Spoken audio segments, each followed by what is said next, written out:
हमला किया गया था। थोड़ी देर पहले ये जानकारी आई थी कि वो घायल हुए थे, लेकिन आतंकियों ने उनकी हत्या कर दी है। घायल हालत में उन्हें अस्पताल ले जाया गया, जहां पर ये कंफर्म हुआ है, डॉक्टरों ने कंफर्म किया है कि उनकी मौत हो गई है। गोली लगी थी कश्मीरी पंडित को, राहुल भट्ट उनका नाम बताया जा रहा है, और जानकारी मिल रहा था कि वो सरकारी दफ्तर में कार्यरत थे और किस तरह से आतंकियों ने उनको टारगेट किया। और बीते दिनों का अगर आप इतिहास जम्मू कश्मीर का देखेंगे तो देखेंगे कि कैसे कश्मीरी पंडितों को, हिंदुओं को चुन चुनकर वहां पर टारगेट किया जा रहा है। और आपको याद होगा कि बड़े पैमाने पर ऐसे घटनाक्रम हुए हैं। हमारे साथ रिफत जुड़ रहे हैं। रिफत, फिलहाल ऐसी जानकारी आ रही है कि राहुल भट्ट की हत्या हो गई है, क्या और अपडेट्स हैं इस बारे में?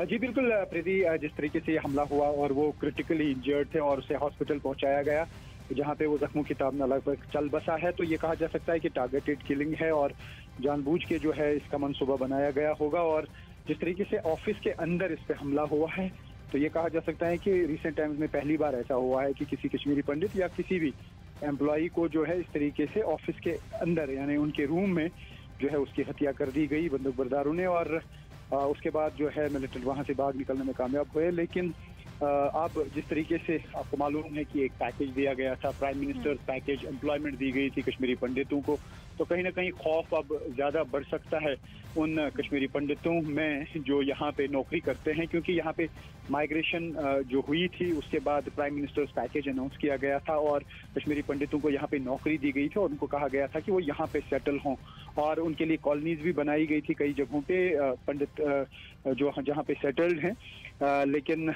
ये हमला होने के बाद उनमें जरूर खौफ पैदा हुआ है फिर से। लेकिन रिफत, एक बात तो साफ है, अगर सरकारी दफ्तर में काम करने वाले लोगों को और खास तौर पर कश्मीरी पंडितों को टारगेट किया जा रहा है, जो बात आप कह रहे हैं, तो फिर ऐसे में तो एक डर और दहशत का माहौल होगा, जिसमें अब ऐसा लग रहा है कि एक बार फिर से और व्यापक तरीके से ऑपरेशन ऑल आउट चलाने की जरूरत है।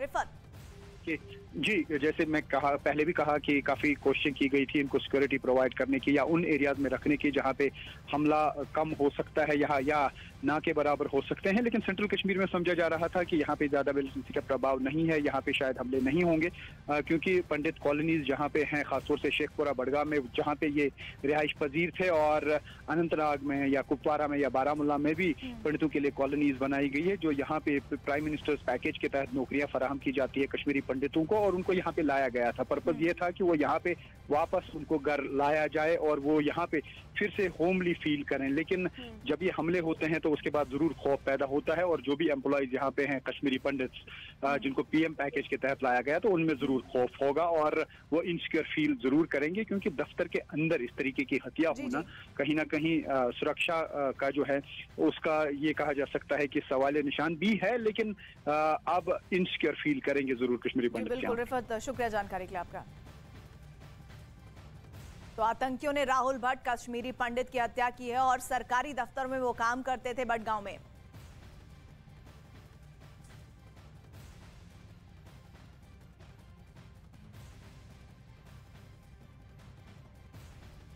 यूक्रेन पर हमला किए हुए रूस को 77 दिन बीत चुके हैं, बावजूद इसके उसे सफलता नहीं मिली है। यूक्रेन का दावा है कि कीव के बाद अब खार्किव से भी रूस के सैनिकों को पीछे धकेल दिया गया। ज़ेलेंस्की का कहना है कि खार्किव के वो इलाके रूस के कब्जे से छुड़ाए गए हैं जहां से बाजी पलट सकती है। क्या वाकई में यूक्रेन ने रूस को खार्किव में पीछे धकेल दिया है, या पीछे हटने का पुतिन का कोई गेम प्लान है? देखिए खास रिपोर्ट।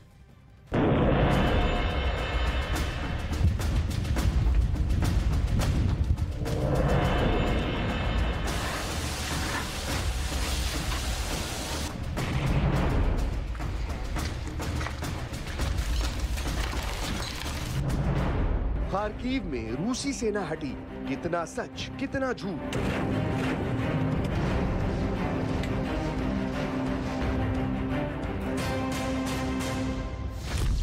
क्या यूक्रेन की सेना ने रूस को पीछे धकेला?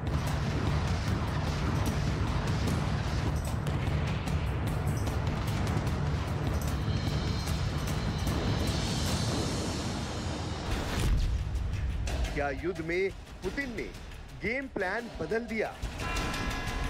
हुर्रा!